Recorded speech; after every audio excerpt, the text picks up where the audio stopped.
Good day sa lahat ng mga kababayan natin diyan sa Italy. Nais ko kayong congratulate kasi ngayon mag-hold kayo ng first Oriental Mindoro Mini Olympics. Balita ko pitong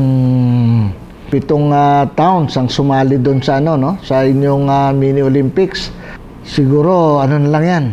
May the best team win. Pero ang kagandahan nito pinapakita niya yung tunay na diwa ng sportsmanship diyan sa inyong lugar, diyan sa inyong tinutuloyan diyan sa Italy.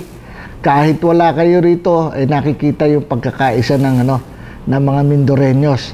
Hindi lamang dito sa Mindoro, manapay kahit nasa ibang bansa kayo. Kaya congratulations at ituloy nyo yung pagkakaisa na yan sapagkat yan na magiging susi ng inyong tagumpay at pag-asenso. Congratulations muli.